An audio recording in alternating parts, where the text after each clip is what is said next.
حکم الہی ہے کہ حج اور عمرہ پورا کرو اللہ کے لیے۔ اور ایک آیت میں یہ بھی ہے کہ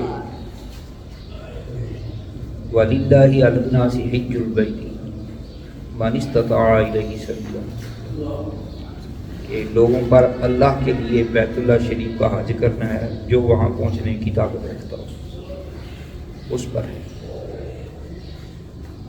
اور یہ حج بھی ایک رکن ہے اسلام کا۔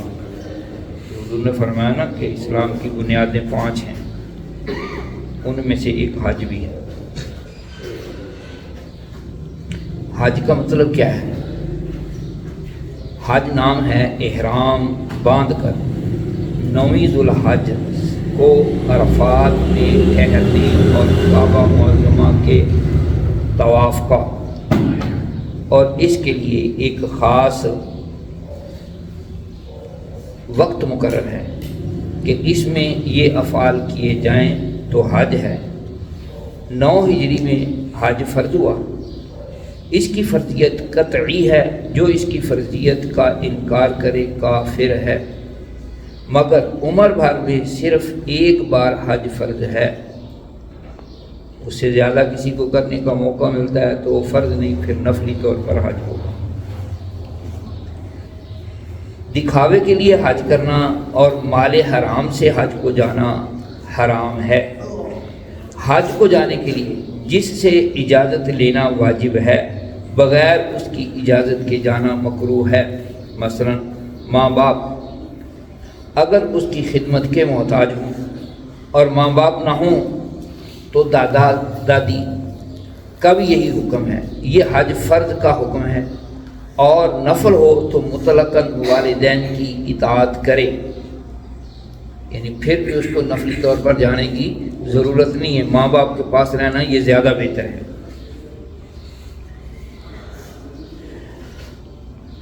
لڑکا خوبصورت امرد جس کو داڑھی نہ ہو تو جب تک داڑھی نہ نکلے باپ اسے جانے سے منع کر سکتا ہے۔ جب حج کے لیے جانے پر قادر ہو، حج فوراً فرض ہو گیا، یعنی اسی سال میں، اور اب تاخیر گناہ ہے اور چند سال تک نہ کیا تو فاسق ہے، اور اس کی گواہی مردود، یعنی اگر اس کو گواہی دینی پڑے تو اس کی گواہی قبول نہیں کی جائے گی، مگر جب کرے گا ادا ہی ہے، قضا نہیں۔ مال موجود تھا اور حج نہ کیا، پھر وہ مال تلف ہو گیا تو قرض لے کر جائے، اگرچہ جانتا ہو کہ یہ قرض ادا نہ ہوگا، مگر نیت یہ ہو کہ اللہ تعالیٰ قدرت دے گا تو ادا کر دوں گا۔ پھر اگر ادا نہ ہو سکا اور نیت ادا کی تھی تو امید ہے کہ مولا عز و جل اس پر مؤاخذہ نہ فرمائے گا۔ حج کا وقت شوال سے 10ویں ذوالحجہ تک ہے، یعنی شوال، ذیقعد اور ذی الحج 3 مہینے ہیں، تیسرے مہینے کے 10 دن ہیں۔ اس سے پیشتر حج کے افعال نہیں ہو سکتے، یعنی حج ہو نہیں سکتا سوا احرام کے، کہ احرام اس سے پہلے بھی ہو سکتا ہے اگرچہ مکروہ ہے اس سے پہلے۔ جس بندے پر حج واجب ہوتا ہے اس کے لیے کچھ شرائط ہیں، 8 شرطیں ہیں، جب تک وہ سب نہ پائی جائیں حج فرض نہیں ہوا۔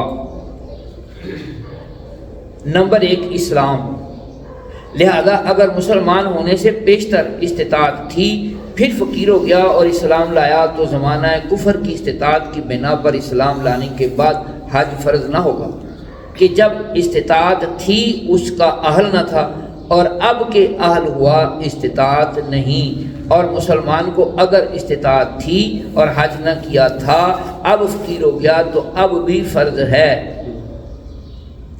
حج کرنے کے بعد معاذ اللہ مرتد ہو گیا پھر اسلام لایا تو اگر استطاعت ہو تو پھر حج کرنا فرض ہے، کہ مرتد ہونے سے حج وغیرہ سب اعمال باطل ہو گئے۔ یوں ہی اگر اثناء حج میں مرتد ہو گیا تو احرام باطل ہو گیا، اور اگر کافر نے احرام باندھا تھا پھر اسلام لایا تو اگر پھر سے احرام باندھا اور حج کیا تو ہوگا، ورنہ نہیں۔ دارالحرب میں یا دارالحرب میں ہو تو یہ بھی ضروری ہے کہ جانتا ہو کہ اسلام کے فرائض میں حج بھی ہے۔ دارالحرب وہ ہوتا ہے جہاں کافر ہی رہتے ہوں اور مسلمانوں کو مسلمانوں والے اپنے اعمال کرنے کی اجازت نہ ہو، اگر ہو تو پھر وہ پابندی وغیرہ ہو، کچھ سختیاں ہوں، اس میں مسلمانوں کے ملک والا انداز نہ ہو۔ لہذا جس وقت استطاعت تھی یہ مسئلہ معلوم نہ تھا، اور جب معلوم ہوا اس وقت استطاعت نہ ہو تو فرض نہ ہوا، اور جاننے کا ذریعہ یہ ہے کہ دو مردوں یا ایک مرد اور دو عورتوں نے جن کا فاسق ہونا ظاہر نہ ہو اسے خبر دی ہو، اور ایک عادل نے خبر دی جب بھی واجب ہو گیا، اور دارالاسلام میں ہے تو اگرچہ حج فرض ہونا معلوم نہ ہو فرض ہو جائے گا کہ دارالاسلام میں فرائض کا علم نہ ہونا عذر نہیں ہے۔ دوسری شرط ہے بلوغ۔ نابالغ نے حج کیا یعنی اپنے آپ جبکہ سمجھ وال ہو یا اس کے ولی نے اس کی طرف سے احرام باندھا ہو جب کہ نہ سمجھ ہو، بہرحال وہ حج نفل ہوا اور حجۃ الاسلام کے قائم مقام یہ حج نہیں ہو سکتا۔ اور نابالغ نے حج کا احرام باندھا اور وقوف عرفہ سے پیشتر بالغ ہو گیا تو اگر اسی پہلے احرام پر رہ گیا حج نفل ہوا، حجۃ الاسلام نہ ہوا، اور اگر سرے سے احرام باندھ کر وقوف عرفہ کیا تو حجۃ الاسلام ہوا، فارغ ہو گیا حج سے۔ چوتھی شرط ہے عاقل ہونا، مجنون پر فرض نہیں، پاگل پر۔ مجنون تھا اور وقوف عرفہ سے پہلے جنون جاتا رہا اور نیا احرام باندھ کر حج کیا تو یہ حج حجۃ الاسلام ہو گیا، ورنہ نہیں۔ بورا بھی مجنون کے حکم میں ہے۔